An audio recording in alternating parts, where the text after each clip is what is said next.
Friends, welcome to Sriyacharya institute. ఇండియాలో కొన్ని important metals అనేది ఈ మధ్య కాలంలో దొరికాయి అనమాట. టెంటలం అనేది చాలా ఇంపార్టెంట్ మెటల్. అది ఎక్కడ జరిగిందంటే సట్లెజ్ రివర్ పంజాబ్లో అనేది మనం వెలికి తీసాం. ఈ టెంటలం మెటీరియల్ అనేది ఎక్కువగా ఎలక్ట్రానిక్ కాంపోనెంట్స్లో అనేది యూజ్ చేస్తుంటాం, అలాగే కెపాసిటర్స్లో యూజ్ చేస్తాం. లిథియం అనేది కొన్ని నెలల క్రితం జమ్మూ అండ్ కాశ్మీర్లో దొరికింది. జమ్మూ అండ్ కాశ్మీర్లో రేసీ జిల్లాలో అనేది దొరికిందన్నమాట. అలాగే రాజస్థాన్లో కూడా ఈ లిథియం అనే మెటల్ అనేది దొరికిందన్నమాట. రాజస్థాన్లో నాగూర్ జిల్లాలో అనేది దొరికింది. అలాగే గోల్డ్ మైన్స్ ఏమొచ్చి ఒరిస్సా రాష్ట్రంలో 3 జిల్లాలో అనేది దొరికాయన్నమాట. ఆ 3 జిల్లాలు ఏంటంటే కియోన్జర్, మయూర్భంజ్ అండ్ డియోగర్ జిల్లాలో దొరికాయి. అలాగే ఇండియా అనేటప్పుడు ఎప్పుడు ఆయిల్స్ అనేది వేరే దేశం మీద మనం ఆధారపడి ఉంటున్నాము. సో రీసెంట్గా మన బే ఆఫ్ బెంగాల్లోనే కేజీ బేసిన్లో ఆయిల్ నిల్వలు అనేది దొరికాయి.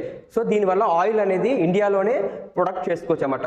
సో కేజీ బేసిన్ అంటే ఫుల్ ఫామ్ ఏంటి అంటే కృష్ణా గోదావరి బేసిన్. సో ఈ అన్ని పాయింట్స్ ఎగ్జామ్లో ఖచ్చితంగా వస్తాయి. Thank you.